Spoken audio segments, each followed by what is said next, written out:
तुम क्यों व्यर्थ में चिंता करते हो? तुम क्यों भयभीत होते हो? कौन तुम्हें मार सकता है? आत्मा ना कभी जन्म लेती है, ना ही इसे कोई मार सकता है। यही जीवन का अंतिम सत्य है। जिसने मन को जीत लिया है उसने पहले ही परमात्मा को प्राप्त कर लिया है, क्योंकि उसने शांति प्राप्त कर ली है। ऐसे मनुष्य के लिए सुख दुख, सर्दी गर्मी और मान अपमान एक से हैं। श्रेष्ठ पुरुष को सदैव अपने पद और गरिमा के अनुरूप कार्य करने चाहिए, क्योंकि श्रेष्ठ पुरुष जैसा व्यवहार करेंगे तो इन्हीं आदर्शों के अनुरूप सामान्य पुरुष भी वैसा ही व्यवहार करेंगे। सफलता जिस ताले में बंद रहती है वह 2 चाबियों से खुलती है, एक कठिन परिश्रम और दूसरा दृढ़ संकल्प।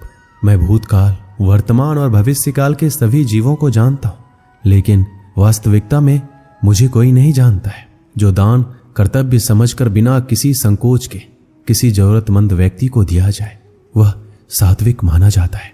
जो पुरुष सुख और दुख में विचलित नहीं होता है और इन दोनों में संभाव रहता है वह निश्चित रूप से मुक्ति के योग्य है। कर्म वह फल है जिसे इंसान को हर हाल में काटना ही पड़ता है, इसलिए हमेशा अच्छे बीज बोएं ताकि फसल अच्छी हो। जो लोग भक्ति में श्रद्धा नहीं रखते वो मुझे पा नहीं सकते, अतः वो इस दुनिया में जन्म मृत्यु के रास्ते पर वापस आते रहते हैं। मेरे लिए ना कोई घृणित है ना प्रिय है, किंतु जो व्यक्ति भक्ति के साथ मेरी पूजा करते हैं वो मेरे साथ है और मैं भी उनके साथ हूं। मनुष्य को जीवन की चुनौतियों से भागना नहीं चाहिए, ना ही भाग्य और ईश्वर की इच्छा जैसे बहानों का प्रयोग करना चाहिए। मनुष्य को परिणाम की चिंता किए बिना, लोभ लालच बिना एवं निस्वार्थ और निष्पक्ष होकर अपने कर्तव्यों का पालन करना चाहिए। जिस तरह प्रकाश की ज्योति अंधेरे में चमकती है, ठीक उसी प्रकार सत्य भी चमकता है, इसलिए हमेशा सत्य की राह पर चलना चाहिए। जिस मनुष्य के अंदर ज्ञान की कमी और ईश्वर में श्रद्धा नहीं होती वो मनुष्य जीवन में कभी भी आनंद और सफलता को प्राप्त नहीं कर पाता। जब जब इस धरती पर पाप, अहंकार और अधर्म बढ़ेगा तो उसका विनाश कर धर्म की पुनः स्थापना करने हेतु मैं अवश्य अवतार लेता रहूंगा। वह व्यक्ति जो अपनी मृत्यु के समय मुझे याद करते हुए अपना शरीर त्यागता है वह मेरे धाम को प्राप्त होता है, और इसमें कोई संशय नहीं है। जन्म लेने वालों के लिए मृत्यु उतना ही निश्चित है जितना कि मृत होने वालों के लिए जन्म लेना। इसलिए जो अपरिहार्य है उस पर शोक मत करो। वो जो वास्तविकता में मेरे उत्कृष्ट जन्म और गतिविधियों को समझता है वह शरीर त्यागने के बाद पुनः जन्म नहीं लेता और मेरे धाम को प्राप्त होता है। जो होने वाला है वो होकर ही रहता है और जो नहीं होने वाला कभी नहीं होता। ऐसा निश्चय जिनकी बुद्धि में होता है उन्हें चिंता कभी नहीं सताती है। अपने परम भक्तों जो हमेशा मेरा स्मरण या एक चित मन से मेरा पूजन करते हैं, मैं व्यक्तिगत रूप से उनके कल्याण का उत्तरदायित्व लेता हूं। जो कोई भी व्यक्ति जिस किसी भी देवता की पूजा विश्वास के साथ करने की इच्छा रखता है, मैं उस व्यक्ति का विश्वास उसी देवता में दृढ़ कर देता हूं। अच्छे कर्म करने के बावजूद भी लोग केवल आपकी बुराइयां ही याद रखेंगे, इसलिए लोग क्या कहते हैं इस पर ध्यान मत दो। तुम अपना कर्म करते रहो। मानव कल्याण ये भागवत गीता का प्रमुख उद्देश्य है, इसलिए मनुष्य को अपने कर्तव्यों का पालन करते समय मानव कल्याण को प्राथमिकता देना चाहिए। इतिहास कहता है कल सुख था, विज्ञान कहता है कल सुख होगा, लेकिन धर्म कहता है अगर मन सच्चा और दिल अच्छा हो तो हर रोज सुख होगा।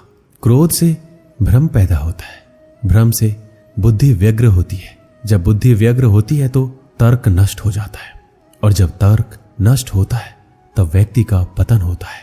अपने आप को ईश्वर के प्रति समर्पित कर दो, यही सबसे बड़ा सहारा है। जो कोई भी इस सहारे को पहचान गया है वह डर, चिंता और दुखों से आजाद रहता है।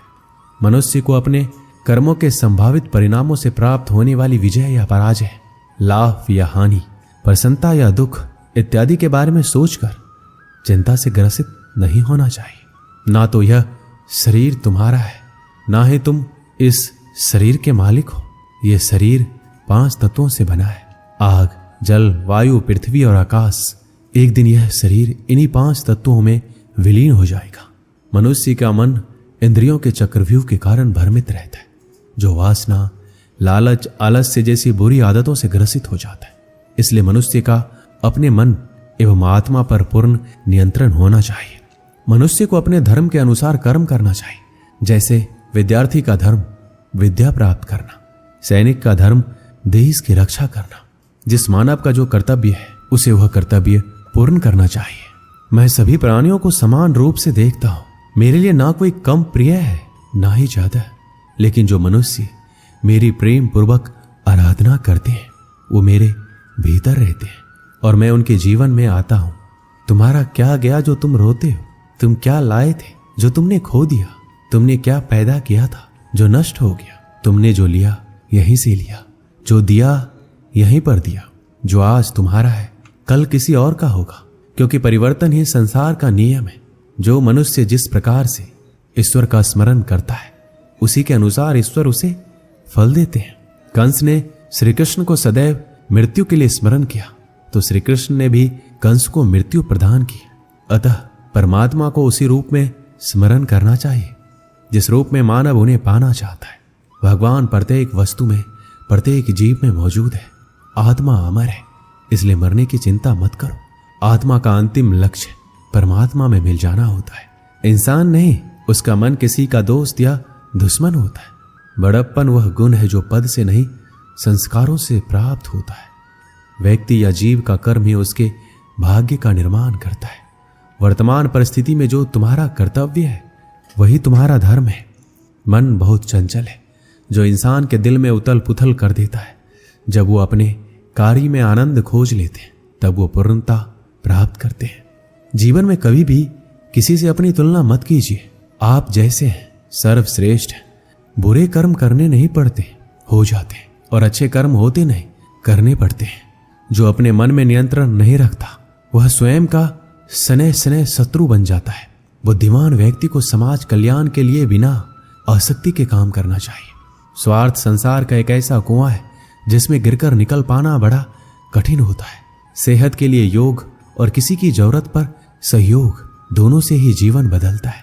आत्मज्ञान की तलवार से काटकर अपने हृदय से अज्ञान के संदेह को अलग कर दो। दुष्ट लोग अगर समझाने मात्र से समझ जाते तो यकीन मानो महाभारत कभी नहीं होता।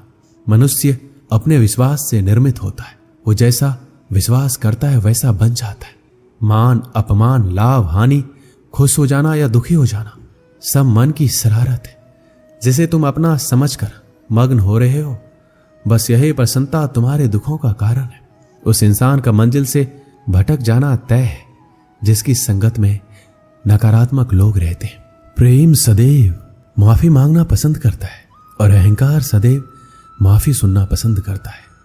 सिर्फ दिखावे के लिए अच्छा मत बनो।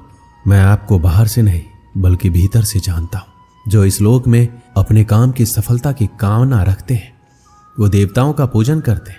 व्यक्ति जो चाहे बन सकता है यदि विश्वास के साथ इच्छित वस्तु पर लगातार चिंतन करे। शब्द उतने ही बाहर निकालने चाहिए जिन्हें वापस भी लेना पड़े तो खुद को तकलीफ ना हो। परायों को अपना बनाना उतना मुश्किल नहीं है जितना अपनों को अपना बनाए रखना होता है। इंसान की सोच ही सबसे बड़ी पहचान है, वरना दुनिया में एक नाम के अनेक इंसान हैं। मनुष्य का जीवन केवल उसके कर्मों पर चलता है। जैसा कर्म वैसा जीवन। मन अशांत हो तो उसे नियंत्रित करना कठिन है, लेकिन अभ्यास से इसे वश में किया जा सकता है। दिव्यता केवल शक्तिशाली होने में नहीं बल्कि वास्तविक दिव्यता दूसरों में शक्ति जागृत करने में। मन की गतिविधियां, होश, श्वास और भावनाओं के माध्यम से भगवान की शक्ति सदा तुम्हारे साथ है। जीवन में वाणी को संयम में रखना अनिवार्य है, क्योंकि वाणी से दिए हुए घाव कभी भरे नहीं जा सकते। जब हम स्वयं जीवन के शिल्पकार हैं तो चलो हम अपनी मुश्किलों को हराते हैं, जीवन में मुस्कुराते हैं। एक बार माफ करके अच्छे बन जाओ, पर दोबारा उसे इंसान पर भरोसा करके बेवकूफ कभी ना बनो। ना हार चाहिए ना जीत चाहिए। जीवन में अच्छी सफलता के लिए परिवार और कुछ मित्र का साथ चाहिए। शांति से भी दुखों का अंत होता है और शांत चित्त मनुष्य की बुद्धि शीघ्र ही स्थिर होकर परमात्मा से युक्त हो जाती है। अपनी पीड़ा के लिए संसार को दोष मत दो, अपने मन को समझाओ। तुम्हारे मन का परिवर्तन ही तुम्हारे दुखों का अंत है। यदि कोई व्यक्ति प्रेम से, भक्ति से पुष्प, फल, जल भी मुझे चढ़ा दे तो उसी भाव से उसे स्वीकार करता हूं। वह मेरा प्रिय भक्त होता है। उससे मत डरो जो वास्तविक नहीं है। ना कभी था ना कभी होगा। जो वास्तविक है वो हमेशा था और उसे कभी नष्ट नहीं किया जा सकता। अगर तुम्हें किसी ने दुखी किया है तो बुरा मत मानना। लोग उसी पेड़ पर पत्थर मारते हैं जिस पेड़ पर ज्यादा मीठे फल लगे होते हैं। इस जगत में मनुष्य भौतिक वस्तुओं का भोग कर सकता है। अगर वो चाहे तो सब कुछ छीन सकते हैं, मनुष्य कुछ भी नहीं कर सकता। अगर व्यक्ति शिक्षा से पहले संस्कार, व्यापार से पहले व्यवहार और भगवान से पहले माता पिता को पहचान ले तो जिंदगी में कभी कोई कठिनाई नहीं आएगी। हर किसी के अंदर अपनी ताकत और अपनी कमजोरी होती है। मछली जंगल में नहीं दौड़ सकती और शेर पानी में राजा नहीं बन सकता, इसलिए अहमियत सभी को देनी चाहिए। दोस्तों, इस वीडियो में बस इतना ही। मिलते हैं अगली वीडियो में। अपना ख्याल रखिएगा। जय श्री कृष्ण।